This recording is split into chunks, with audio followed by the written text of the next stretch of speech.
શાશ્વત ધર્મ છે। આવતીકાલથી હિન્દુ સનાતન ધર્મનો મહાપર્વ કુંભ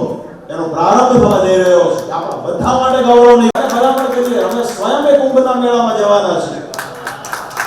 અને આપણી વડતાલ સંસ્થાએ પણ એ કુંભના મેળામાં સરસ મજાની જગ્યા આપણને ગવર્નમેન્ટે આવવાના હોય, મુખ્યમંત્રી આવવાના હોય,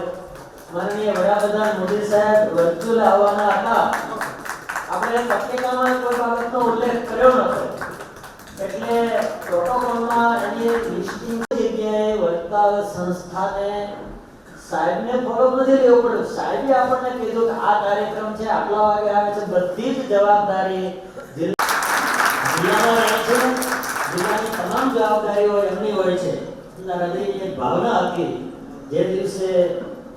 વડાપ્રધાન સંજયભાઈ રાણા સાહેબ હોય અને વલેટમાં ડોક્ટર અંકિતભાઈ શામસ્વામી બધા અધિકારીઓ સંસ્થા સર્વજી વિકાસ સેવા પ્રવૃત્તિમાં ખૂબ મોટું કામ અધિકારીઓ સાથે આચાર્ય નવીનભાઈ હસનભાઈ પરમાર, નીનાબેન સીતારામ સુનારા, દિનેશભાઈ ભરતભાઈ વાઘેલા, સંગીતાબેન વિઠ્ઠલભાઈ પરમાર, જયંતિભાઈ અક્કાભાઈ પરમાર,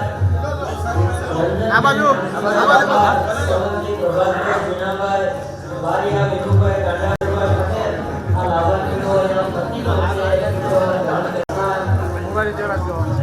મહિના સુધી આ લોકોને પ્રત્યેક મહિને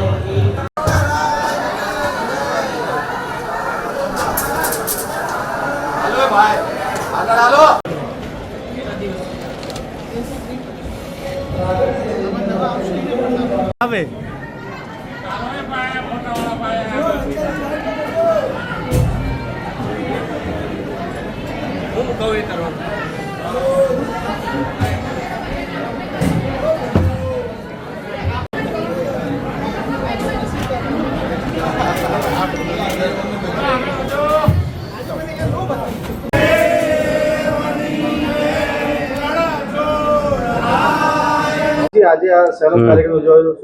વિકસિત ભારતના પ્રણેતા, વિશ્વના સર્વાધિક લોકપ્રિય નેતા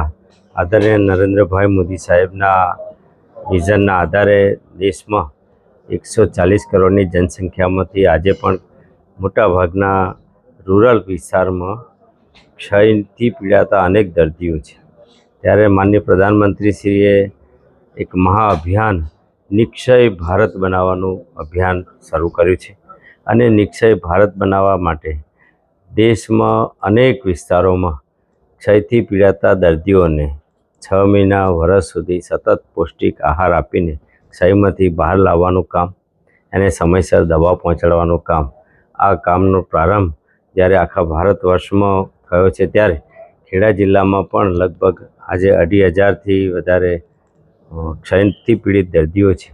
અને એને 1 વર્ષ સુધી પોષણક્ષમ આહાર આપવાનું કામ જિલ્લાના વહીવટીતંત્રએ સૌએ સાથે મળીને નક્કી કર્યું હતું। પણ મને કહેતા આનંદ થાય છે કે એ 2,500 દર્દીઓમાંથી 1,000 દર્દીઓને 1 વર્ષ સુધી પોષણક્ષમ આહાર આપવાનું કામ વડતાલ ધામ સ્વામિનારાયણ મંદિરે સમાજ સેવાના ભાગરૂપે પોતે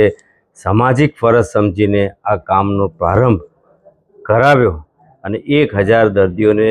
ક્ષયમાંથી નિક્ષય બનાવવા માટેનો આ મહાઅભિયાનમાં એમણે જ્યારે પોતાની આ જવાબદારી ઉપાડવાનો સંકલ્પ રજૂ કર્યો છે ત્યારે સ્થાનિક પ્રતિનિધિ તરીકે, સરકારના પ્રતિનિધિ તરીકે અમે સૌ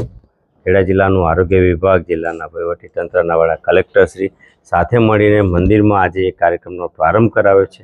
આજે અમે સૌ મંદિરના આભારી છીએ, ઋણી છીએ અને મંદિરે જે કામનો પ્રારંભ કર્યો છે આવનારા વખતમાં આ જ કામને વધારે ગતિ મળે અને બાકી રહેલા દર્દીઓને પણ સમયાનુકૂળ સેવા મળતી રહે માટે અમે સંકલ્પબદ્ધ છીએ।